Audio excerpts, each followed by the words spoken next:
The iPhone. This is the center of everything Apple makes. Not just as a product, but as a philosophy. The iPhone is a pocket-sized computer that also happens to make calls. It runs on Apple's own chip, inside Apple's own operating system, connected to Apple's own services. That closed loop is intentional. When one company controls the hardware and the software together, the result is a device that feels unusually fast and unusually smooth. iPhones come in a few sizes each year. A standard model, a Plus for people who want a bigger screen, and then the Pro lineup for people who want the best camera system money can buy at the consumer level.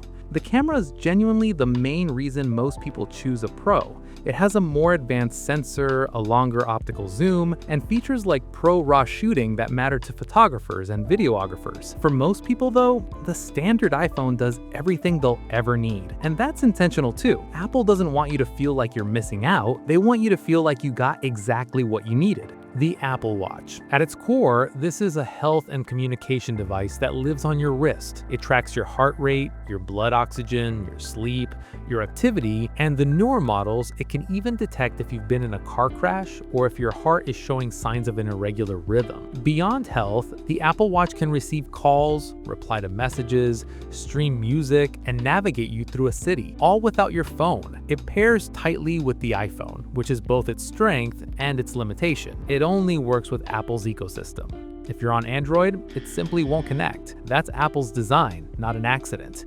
The iPad. This is Apple's tablet, a large touchscreen device that runs a version of iOS adapted for a bigger canvas. There are 4 versions currently. The base iPad is the most affordable and handles everyday tasks beautifully. Streaming, browsing, note-taking, reading. The iPad mini does the same thing in a smaller, more pocketable form. The iPad Air steps it up with a faster chip and support for Apple's best accessories. And then there's the iPad Pro, which is in a category of its own. The Pro uses the same chip as a MacBook, Apple's M series processor, which means it has laptop-level performance in a tablet body. Paired with the Apple Pencil and the Magic Keyboard, the MacBook Air.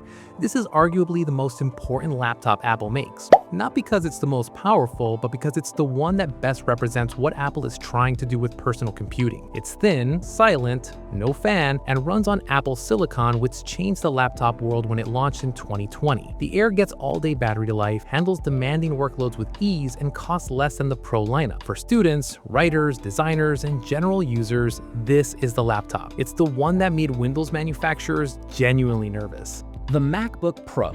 This is a laptop designed for people who push machines hard. Video editors rendering 4K footage, musicians running dozens of audio tracks, developers compiling massive code bases. The Pro has active cooling, a fan, which means it can sustain peak performance for longer without slowing down. It comes in 14-inch and 16-inch sizes, and the chip options go all the way up to the M4 Max, which is a level of processing power that just a few years ago, you would have needed a tower desktop to match. The display is a ProMotion OLED panel that goes up to 1000 nits of brightness. There's also a notch at the top that houses a decent webcam, a small but telling detail. The iMac. This is a desktop computer built into the back of a display, a single, elegant unit that you put on a desk and plug into the wall. The current iMac is remarkably thin, comes in 7 colors, and runs on Apple Silicon. It's designed for people who work from a fixed space and want a clean, beautiful setup. The display is sharp and color accurate, making it popular among photographers and designers. What it doesn't offer is expandability. You can't upgrade the RAM or storage after purchase. The Mac Mini. Apple describes it as BYODKM. Bring your own display, keyboard, and mouse. You just get the computer itself, a small square box you put on your desk or hide behind a monitor. It's the most affordable way to get a Mac desktop, and it punches well above its weight. The M4 version handles creative work, software development, and heavy multitasking without breaking a sweat. It's popular with people switching from Windows who already have a monitor and peripherals they like. Simple, capable, no fuss. Now, for the people who need even more than that, Apple offers the Mac Studio and the Mac Pro.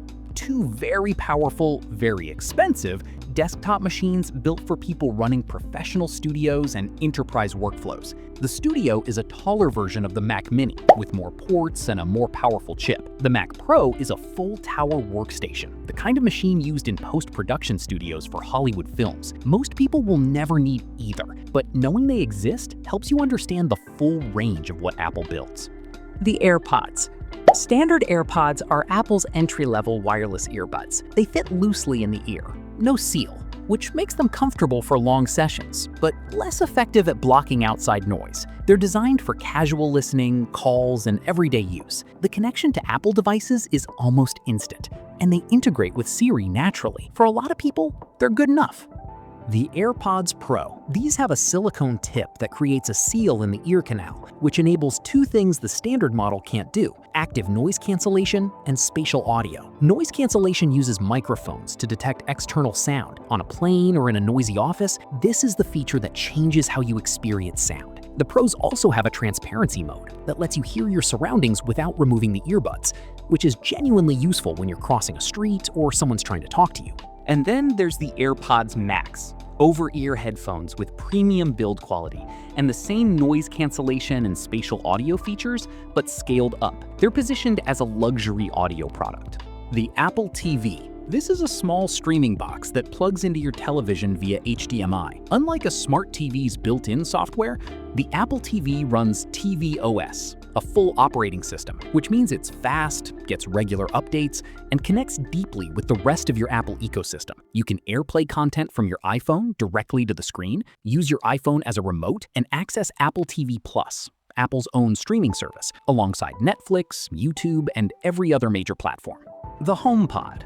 This is Apple's smart speaker, available in a full-size version and a smaller HomePod Mini. It uses Siri for voice commands, plays Apple Music natively at high quality, and can control smart home devices through Apple's HomeKit platform. The audio quality on the full-size HomePod is genuinely impressive for a single speaker.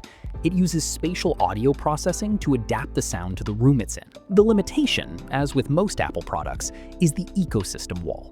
It works best when everything around it is also Apple. The Apple Vision Pro. This is a spatial computing headset, a device you wear on your face that overlays digital content onto the real world around you. It's not a gaming headset. It's not VR in the traditional sense. You can float a browser window in front of you, watch a film on a virtual screen the size of a cinema, use your eyes and fingers as the input. No controllers. The price? Starting at $3,500, makes it a product for early adopters and enterprise users, not mainstream consumers. And finally, the Apple Pencil, a stylus designed to work with the iPad. It's pressure sensitive, detects tilt, and has virtually no noticeable lag. For artists, architects, and note takers, it turns the iPad into a sketchbook, a drafting table, or a notebook, depending on what you need. Different iPad models support different generations of the Pencil, which is worth checking before you buy.